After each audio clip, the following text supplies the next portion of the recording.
There we go. Now I'm unmuted, right?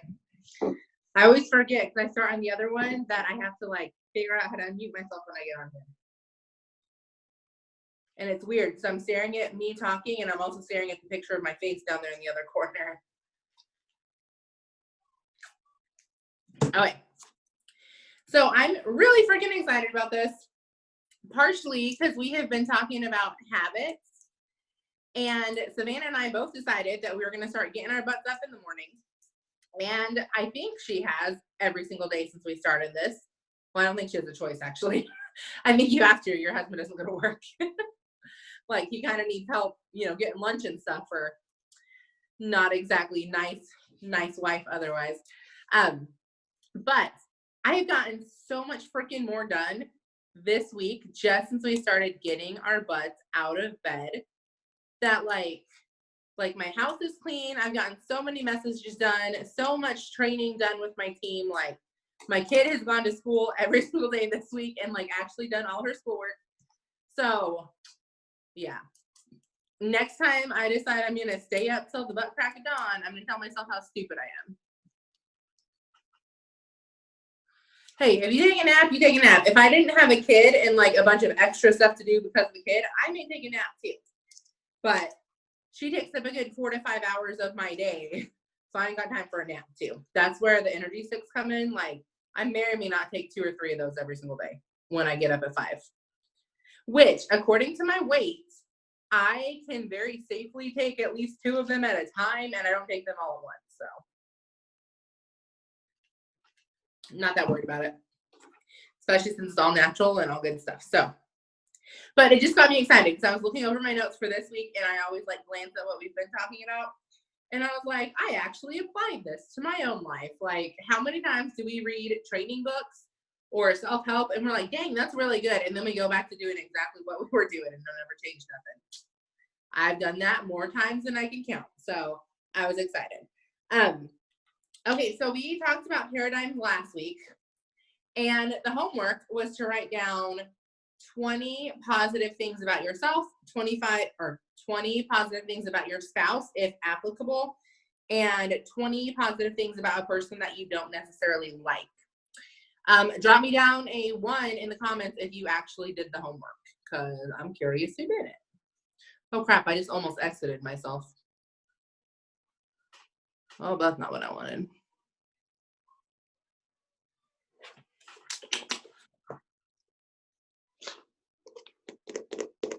Awesome.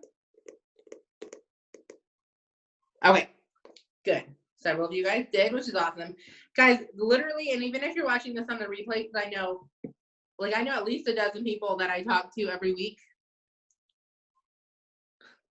that just do this on the replay because they work Thursday night. So even if you're watching on the replay or on the YouTube channel or whatever, you very much get what you put into this. Like, it honestly is just like our business. Like, if you listen to trainings but you don't apply them, and then you sit and complain because your paycheck sucks, like, you have no one to blame but yourself. If you listen to these trainings and then you're still negative and complaining all the time, but you didn't do any of the work, like, these aren't magic. All this is a guideline for you to like fix yourself. That literally is what self-help is. I used to think reading self-help books made me a better person, and I didn't realize that no, like, all the work that I apply from the self-help book is what makes me a better person. Oh yeah, can you shut the door? My kid's getting her 60 minutes of TV time in today. She goes, Mom, you're loud. Can you shut the door? Because I forgot to shut my office door. Absolutely, kid. I'm so sorry that I'm bothering your Peppa Pig routine. It is Nick Jr. Oh, I'm so sorry. It's Nick Jr., Mom. So we left off with paradigms last week, and we're going to finish touching base on that because we talked about having paradigms of other people. We talked about like negative paradigms of ourselves and how it's a lot easier to have a negative paradigm than a positive paradigm. So on page 14 of the book, so not the workbook, but the actual book. So I'm going to recap it just a little bit in case, well, actually, I know there's several people that don't have the book, and that's fine. It talks about King, I don't know if it's Louis or Louis, to be honest with you. I did not go to history, so I do not even know who this person is. I'm sure he's famous, but you know, when you go up to 7th grade, there's a lot of stuff that's not covered that you miss out after that point. So not sure what his name is. I'm going to call him King Louis because it sounds cool. So King Louis was a prince, I guess, at this point. He was royalty. And basically what they did is he had been taken from his throne. He was put in prison. Like, he was a fairly young guy at this time. Oh, that's what it is. I'm sorry. It's King Louis' son that the book is talking about. So he was a kid, or at least a younger guy. And they basically put him in as much bad crap as they could to try to get him to, like, become a bad person. They tried to get him to become greedy. They tried to get him to basically, like, just live a really selfish, crappy life. And he did not partake in any of it. The book says he didn't, like, give over to appetite, which, like, easier said than done, you know. Like, I think if someone put me in front of, like, a whole bunch of, like, rich food and all you can eat whatever you want, like crab legs and whatever, like, I probably wouldn't turn it down, you know, at least not for the length of time that he did. They said that they exposed him to lewd and lusting women, so basically strippers, I'm assuming would be like the current day scenario. And, you know, vile language around him. Like, they just submerged him into basically just a filthy, like, crappy culture. And he did not buckle. So as a young kid, or even, I'm going to guess he was probably a teenager from the way the book is talking. So as a teenager, to not give in to any of that stuff, like, first off, I don't know many adults that would be that strong. We're talking about, it reminds me of Daniel, because we're talking about Daniel in the Lion's Den and reputations in junior church. So I'm on a series of reputations. And the Bible talks about Daniel basically was in this exact position, and he just, like, stood his ground the whole time, but he was an adult. And he had friends with him that were also standing their ground. So I feel like it's a little bit easier when you have other people in the game with you. When you're by yourself, and you're sticking out like a sore thumb, I'm sure, compared to these other people. And they finally asked him, like, they tried to get him to basically, like, lower his character, I guess is the best way to say it. And they finally asked him, like, why have you never given in to any of this? Like, it's fun. And he said, I can't do what you asked, for I was born to be a king. He had such a high view of himself that it did not matter what was thrown at him, because he knew his end result was to be a king. And in order to get to that goal, there were certain expectations and certain standards that he had to live up to. And there are so many ways that I feel like that applies to us and to our kids. I know not everybody on here has kids, but I know a lot of people that are on these Zooms and watch these Zooms have kids, because we're a bunch of middle-aged women, like, well, middle-aged women and men, actually. So most of us are parents. Some of you guys have kids way older than I do. So my daughter doesn't have a whole lot of peer pressure yet. She's almost 5 and she's homeschooled, so there's not a whole lot of peer pressure. But as she gets older, like, that's something that I want for her, is her to have such a high purpose in life that she doesn't not do drugs because mom said not to. She doesn't do drugs because it's going to ruin what she has planned for her future. She doesn't go out and not sleep with guys because mom said not to. She goes out and, you know, stays pure because she has a high vision of what she wants her husband to be like. She goes out and she's a hard worker, not because she thinks I'll get mad. She thinks I'll get mad at her, but because she knows the purpose of hard work, right? Like, so many times as parents, and I've worked with enough teenagers over the last 10 years that I see this over and over and over, that we give our kids rules, but we never tell them why they have these rules. Savannah and I went to Bible college. There were lots of rules. Very few times did someone sit down and explain to us why it was important to follow these. It was just, if you don't do it, we're going to give you demerits. So a lot of us did not obey the rules, and we snuck around and did whatever we wanted, because just somebody telling you to do it, or I'm going to be mad at you, usually is not enough of a reason to stay on track long term. Short term, absolutely. I think my first half of my freshman year, I wasn't that awful. After that, it was all downhill. So, like, Savannah's laughing because she knew me in college. But our kids are the same way. it is easy to make a 5-year-old listen. When your kid's 10 and 15, see how easy it is for them to listen when the only thing that they have to back it up is because mom said. They don't have any purpose in life. They have no higher anything. Like, yeah, I've seen it over and over. Like, I'm not, and again, well, I see plenty of 5-year-olds that don't behave either, because that also wears off. But most people are pretty decent at controlling their kids up to like 5, 6, 7. And then you can tell the ones that actually have discipline in their homes and the ones that the kids run the house. And the ones that the kids don't have any purpose. So I would highly recommend doing affirmations with your kids, goal setting with your kids. Like, I have a dream board in my house for my business and for my life. My daughter also has one. Now, she doesn't fully understand everything. She knows we work hard, we take care of our things, because if we want nicer and bigger things and we want to make more money to help more people, then we have to take care of what we have first. She really wants a pool. We looked at an apartment that has a pool that was really, really tiny, and we are just really praying to see like which way God leads us. Today I told her to go clean her room. So it's taken forever. So I'm like, what is she doing? So I walk in and she has all of her shoes pulled out of her closet and she is stacking them in colors, like putting them in lines, which I'm fairly OCD. So like, I know she gets a lot of it from me.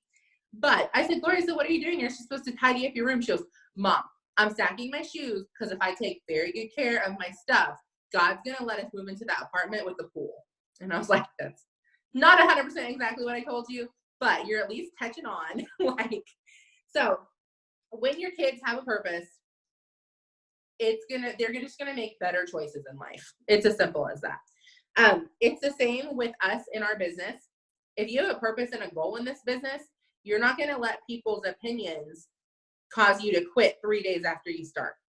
Okay, I know people that have been in my position making pretty decent money that run and quit and run to another company because they think the grass is greener, because they take their eye off of the goal. Why is there a fly in my house? Speaking of squirrel, they take their eye off of the goal. Shut up, Savannah. And they let themselves get distracted and they let themselves get detoured. So with the business, it's going to come from surrounding yourself with a good team, which if you're in our business, it doesn't matter who you joined up under. You're on my team. Like, you're part of my training page. You're part of our training page. Like, that VIP page is open to everyone in the company. Doesn't matter if I've ever met you. I started it because our whole goal is one team, one mission. Like, we train every single person as if they were on our team. So getting yourself a good coach. Now, that should be your upline or your upline's upline. Like, if you don't have a good coach, go sign up in Rank Makers and get under Ray Higdon. Somebody needs to be teaching you how to do social media marketing, because spamming stuff all over your page is not going to get you very far in this. I've seen it over and over and over. It usually lasts less than a year before they quit and say, oh, the company doesn't work. No, you don't work. Like, you literally turned into a catalog when you joined, and nobody wants to be your friend at that point. And then, yeah, so business-wise, pretty much that is, you have to have a high enough purpose. And they always say, like, your why is changing. So basically, I'm talking about your why here. If your why when you started was your kids, and now you're, making $2,000 a month or more, and you can pay all your bills and you can buy your kids stuff, like, you need to find a new why. I've talked about this. My why was retiring myself from my job. I did it in 9 months. I worked my butt off, did it in 9 months. And then I kind of got stagnant because, to be honest, I was complacent. Savannah, like, she just retired herself from her job. It's, it's pretty nice. And it's very easy to be like, man, I've arrived. Like, I never have to go back to work again. This is awesome. And it is awesome. But you know what else is awesome is being able to retire other people from their job. For me, my new goal that I'm like, well, buying a house is a new goal because that's coming up way faster than we anticipated. So if you're on here and you pray, like, start praying, because it may be happening in the next couple of months, which we're excited about, but also, like, I feel like that's like a big adult decision that I've never had to make before. So, But my big goal is retiring my husband. Like, it's so not fair that I get to be at home. I've been outside all day. No joke, from 6 o'clock this morning. I came in to do this because the lighting in my garage sucks. I open the back door of the garage, the actual garage door. The breeze just flows through. It's shady because my pasty self cannot be in the sun more than like 10 minutes or I'm starting to get burnt. We did school out there today. We did work. We went for a walk around the neighborhood. Like, when you think of the ultimate dream job, we have it. But it's very easy to get complacent because we do have it so good. So you constantly have to like have a bigger purpose for yourself. The other one I wrote down is when we think of our reputation or when we think of our paradigm as a Christian, like other people watch us. So why is there a fly in my dang house? This is because we're outside all day and like my kid is in and out getting toys and chalk and like whatever. You should have such a high, I don't want to say view, but almost a view of yourself that like, you know, that you're a reflection of not only God and Christ, but you're ultimately like, you're a reflection of you. Like, as much as, yes, we should care that people don't get turned off from God because of how we act, like maybe we should also care about our own reputation a little bit. And that's something that I've had to work on knowing is okay, because so much we're taught like, it's not about you, it's not about you, it's not about you. Well, part of it is about you. So have a good reputation. And you need to know that your reputation is so high that, again, this is if you're married or in a long-term relationship, like you should not be harmlessly flirting with anybody. I see it happen all the time with married people. No, like, why is that okay? The whole, oh, well, I'm not doing anything. Okay, well, maybe you shouldn't be flirting with them either. The same thing with just randomly gossiping about somebody. Like, is your name that low that people know that like you're the person that just talks about everybody because you have nothing better to do? Not neglecting your responsibilities, not putting crap into your body that doesn't need to be there. Like, I'm preaching to myself with that one because that's one that I very openly tell you guys I struggle with, especially when it comes to emotions. Like, I am such an emotional eater that is something that like I consistently have to work on. So partly that goes with that. And I'm just gonna like, I'm probably gonna offend a lot of people that are watching the replay, probably not in here, but I'm so sick of the stupid I am enough like movement that's going on. No, you're not enough. Like, Jesus is enough. People just say that because they don't want to be judged. And it's like their way of saying, don't judge me, I'm doing the best that I can. No, if you were doing the best that you can, then like you've arrived at that point. And as soon as you arrive, you're going backwards. So we don't ever do the best that we can. We should always be striving to do better. If you strive for perfection, you're going to miss it. But if you strive for average, you're always going to be average. If you strive for perfection, you'll at least land among greatness. So many people I see, they strive for, like, they're enough. They don't have to work any harder in their marriage. And both people are miserable. They're enough. They're not going to push any harder as a mom because, oh, I'm just doing the best that I can. No, you're not. Like, your kids are little hellions. That tells me that you need a lot of Jesus and a lot of coffee and some child rearing books. The same like with the business. Oh, I'm just doing the best that I can. I can't balance everything. Yes, you can. You are just wanting to be lazy, so you are using the I am enough to justify it, or I'm doing the best that I can. Like, when someone tells me, well, I'm doing the best that I can, it literally is like slamming the door. I don't want your advice. I don't want your help. I don't want your tips. I'm basically just telling you, like, it is what it is, and I'm not going to work any harder. So all of that, again, comes from paradigms. You should have a strong enough view of yourself that what you're doing right now can always improve. And that's all. That's literally pretty much it for paradigms. I'm hoping that we'll finish up this chapter tonight, because the last thing we're talking about is like being centered and what your life is centered on. You guys have heard me talk before about balance versus centered, and this like goes right along with it, that we really don't ever have a balance. You're not going to have a balance, like a daily balance, but you should have a center to where nothing can come up and like knock you off of your path. So there's a few different kinds of centers that we're going to talk about. If you go to page 19 of the actual book,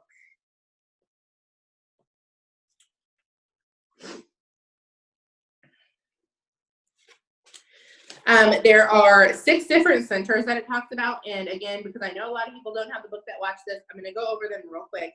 The first one is friend-centered.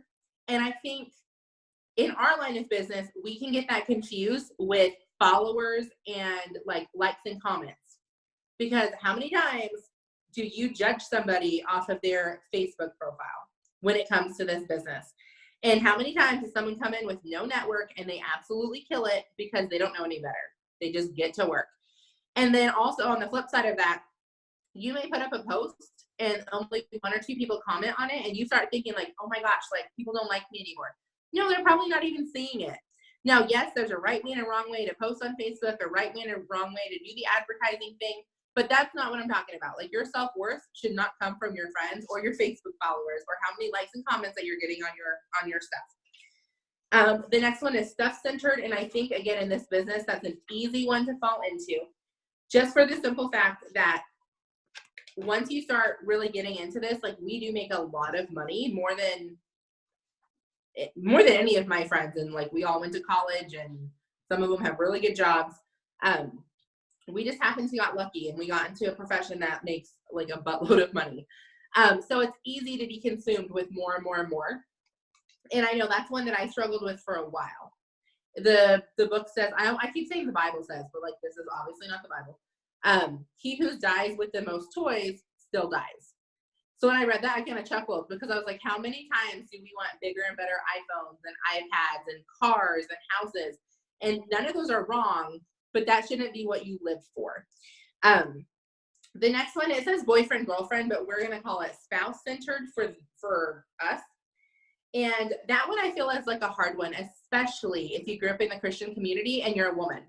Because so often you're basically taught that you need to please your husband above anything else. Like you should live to serve him. That's not what I believe. That's not what the Bible says. But I know that people teach that because I've been taught that. And you can get so consumed with being your husband's helpmate that you completely lose yourself. And that is not God's plan for marriage. We've been through lots of counseling and books and like stuff to kind of get that weeded out of our heads, my husband and I. And like, you guys should edify each other. You should uplift each other. You should help each other. Like, being submissive, I absolutely agree with, but so many people confuse that with being a doormat, which is not what you're supposed to be. So being spouse-centered means every single decision that you make revolves around your husband or your wife. And most of the time, like I said, I say husband because the women struggle with this more than the men. How many times do you talk to somebody and they really want to do this, but oh, my husband won't let me? First off, you're not a child. Your husband should not be not letting you do anything. You are an adult. I'm sure he does plenty of stuff that you don't give him the okay for.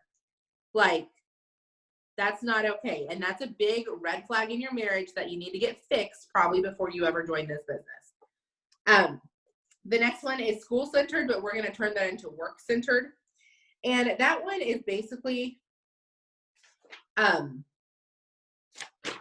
instead of realizing that work is there to pay your bills, like you get your self-worth and your value from what your coworkers and your boss thinks.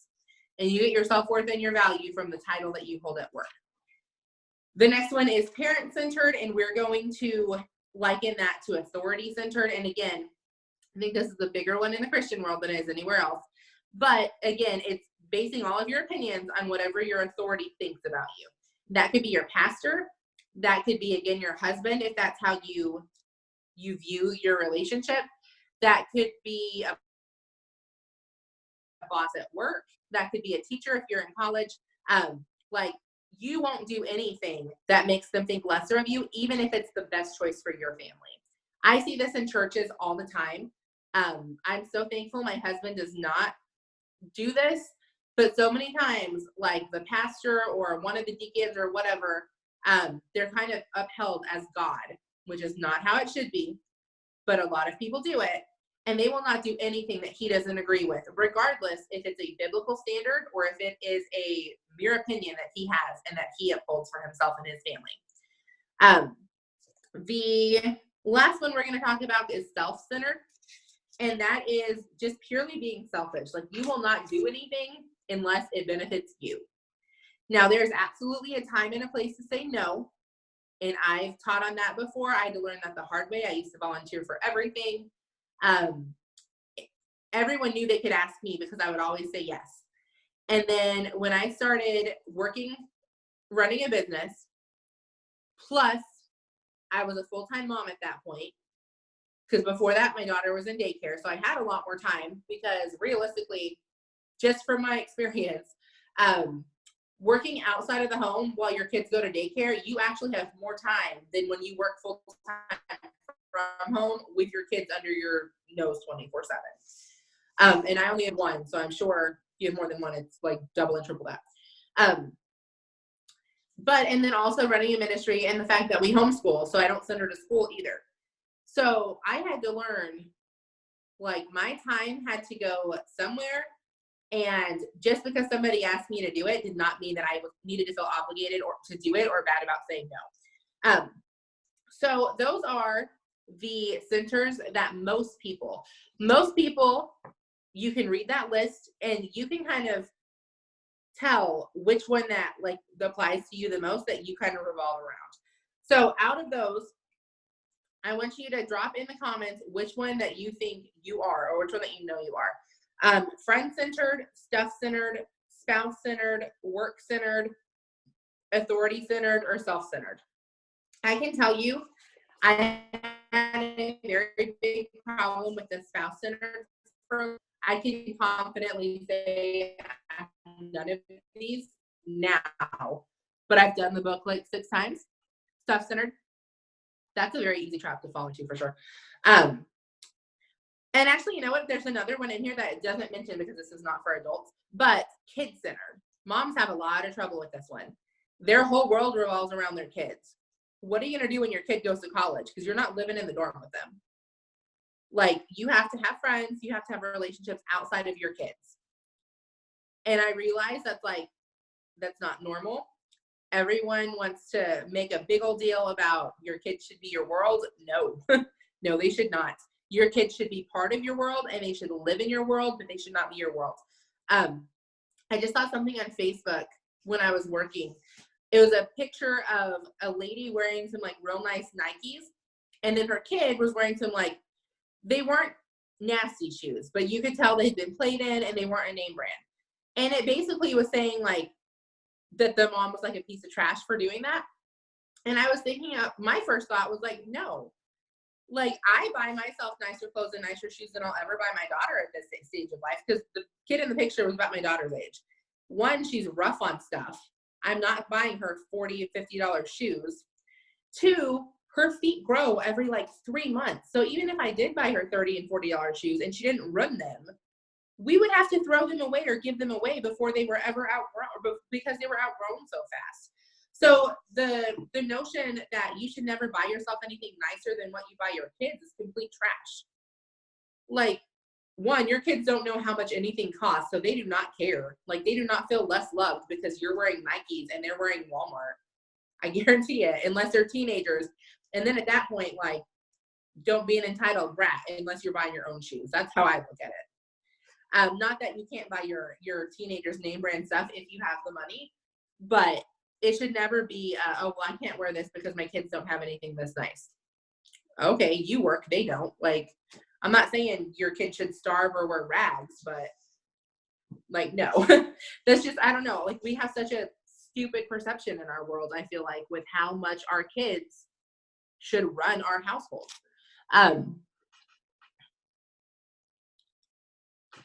Yeah, self-centered is a big one.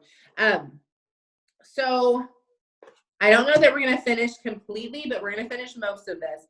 So if you guys want to grab a pen and paper, I'll give you the quote unquote homework for next week, because we're going to be into a new chapter. So if someone doesn't mind typing this in the chat so everybody can copy it.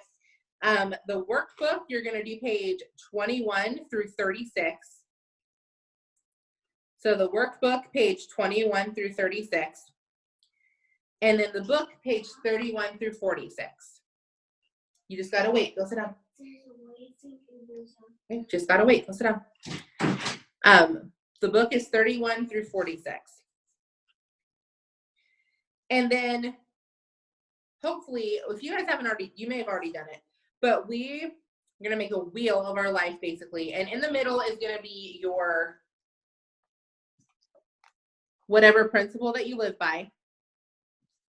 So this just says principle literally, but it's a circle. You're just gonna make a big circle, little circle on the inside, and then divide it up, and we'll talk about what's in there. But basically, all the stuff that we center our life around, so spouse, kids, work, authority, those all should be on the outside.